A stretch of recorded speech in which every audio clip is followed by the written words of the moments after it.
राष्ट्राचा. नमस्कार, मी गौरी. संध्या लाईव्ह मध्ये आपल्या सगळ्यांचं स्वागत. मुख्यमंत्री देवेंद्र फडणवीस यांनी पुन्हा एकदा विधानसभेत भोंदूबाबा अशोक खरात प्रकरणावर भूमिका मांडली आहे. पाहूया. मी विकृत भोंदूबाबा अशोक खरात यांच्या प्रकरणी एक सविस्तर निवेदन देखील केलेलं आहे. काही सदस्यांनी त्या संदर्भातही आपलं मत व्यक्त केलं आहे. मी त्यांनाही विनंती करेन आणि इतरांनाही विनंती करेन की ज्यांच्याकडे या संदर्भातली काही पण माहिती ही आली असेल तर ती माहिती त्यांनी शासनापर्यंत पोचवावी.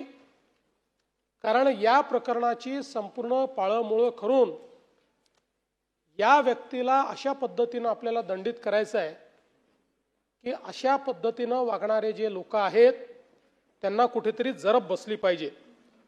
आणि म्हणून आज खरं तर या प्रकरणाने आपण नेमके कुठे जातो याचा देखील विचार करण्याची वेळ आली आहे. आपण नेहमी असं म्हणतो आत्मविश्वास असावा पण अति आत्मविश्वास असू नये. तसंच आपण सगळे श्रद्धा मानणारे लोक आहोत. आपण अश्रद्ध लोक नाही आहोत. पण श्रद्धा आणि अंधश्रद्धा यांच्यामध्ये खूप छोटी लाईन आहे आणि ती लाईन ज्यावेळेस व्हायलेट होते त्यावेळी काय परिस्थिती होते ते या प्रकरणाने आपण बघितलेलं आहे. आणि म्हणून एक प्रकारे अंधश्रद्धेमध्ये कशा पद्धतीनं विवेक हरवतो हे आपल्याला या प्रकरणात पाहायला मिळालेलं आहे. आपला महाराष्ट्र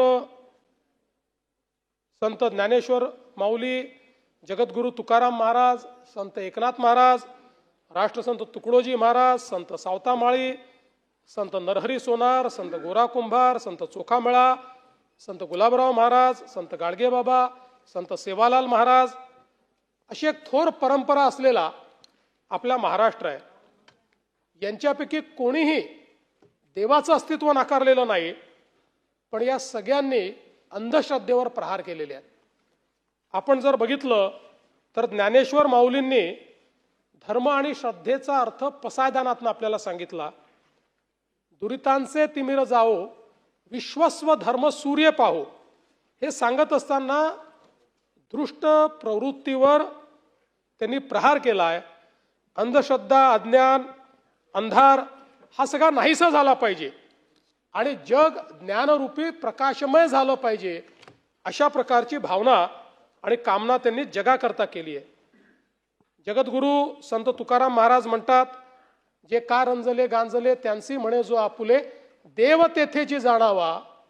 या ठिकाणी तोची साधू ओळखावा आणि देव तेथेची जाणावा अशा पद्धतीनं जगद्गुरू संत तुकाराम महाराजांनी सांगितलंय. आणि म्हणून खऱ्या अर्थानं देवत्व कुठे बघितलं पाहिजे हे देखील त्याचाही विचार करण्याची एक वेळ आपल्याला आली आहे. संत एकनाथ महाराजांनी एका जनार्दनी काया वाचा राम जपा, सोपे हे साधन तेणे नोहे पुण्य पाला. म्हणजे बाहेरच्या क्रियाकांडाऐवजी मनामध्ये राम जपा हे सर्वात सोपं साधन आहे अशा पद्धतीनं आपल्याला उपदेश दिलाय. तर संत सेवालाल महाराजांनी सोप्या शब्दामध्ये शिकवण दिली आहे, जाणजो छाणजो पचच माणजो. म्हणजे आधी जाणून पहा, पडताळून पहा आणि मगच माना. मला असं वाटतं की आजच्या परिस्थितीमध्ये हे जे काही प्रकरण या ठिकाणी आहे या प्रकरणामध्ये हीच संतांची शिकवण आपल्या सर्वांकरता अत्यंत महत्त्वाची आहे. आणि म्हणून या प्रकरणातनं निश्चितपणे सरकार म्हणून, समाज म्हणून आपल्याला प्रत्येकाला शिकायला मिळेल. उद्या रामनवमी आहे, त्यामुळे प्रभू श्रीरामांच्या चरणी हीच प्रार्थना आहे की आपला महाराष्ट्र धर्म हा वाढला पाहिजे, पण भोंदूगिरीला कुठेही स्थान मिळता कामा नये या दृष्टीने आपल्याला काम केलं पाहिजे. आणि म्हणून आपल्याकडे काही चांगले मुद्दे देखील मांडण्यात आले. जादूटोणा विरोधी जो आपला कायदा आहे त्याचे नियम झाले नाहीत हा विषय या ठिकाणी आला. आणि हे खरंच आहे, मी त्याची माहिती घेतली असता त्याचे नियम हे अंतिम टप्प्यामध्ये आहेत. लॉ अँड ज्युडिशरीने त्याला मान्यता दिली आहे. पण ते नियम नसले तरी सेक्शन 3 ॲक्टिवेट असल्यामुळे नियमांचा त्याच्यात अडसर येत नाही. पण या कायद्याची अंमलबजावणी आपण ताकदीने केलेली आहे. याही प्रकरणामध्ये आपण या कायद्याची अंमलबजावणी केली आहे.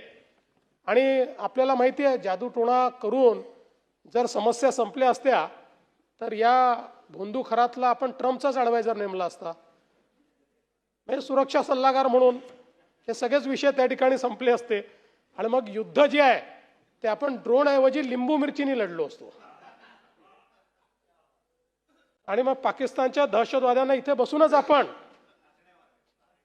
टाचण्यानी संपवून टाकलं असतं. आणि मग सीमेवर सैनिक पाठवण्याची आवश्यकता नसती पडली. 5-10 भोंदूबाबा पाठवले असते आणि आपली सीमा ही एकदम त्या ठिकाणी नीट झाली असते. आणि सगळ्यात महत्त्वाचं, आपल्याला अशी जी प्रचारसभाच घ्याव्या लागल्या नसत्या. एका ठिकाणी बसून सगळ्या निवडणुका या जिंकता आल्या असत्या. पण मला असं वाटतं की आपण हे लक्षात घेतलं पाहिजे की आपण ज्याला स्पिरिच्युअलिटी म्हणतो, अध्यात्म म्हणतो, सकारात्मकता, प्रामाणिकता आणि कोणाचे अहित ज्यात होत नाही ती खरी श्रद्धा आहे.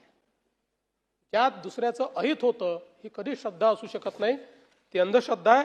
आणि याच्या विरुद्ध निश्चितपणे मोठ्या कडक पद्धतीनं राज्य सरकार कारवाई करेल. मी काल आपल्याला निवेदन केलं, त्यानंतरही माहिती खूप आली आहे. आणि अजून प्रॉपर्टीजचे डिटेल निघतायत, वेगवेगळे कांड बाहेर निघतायत.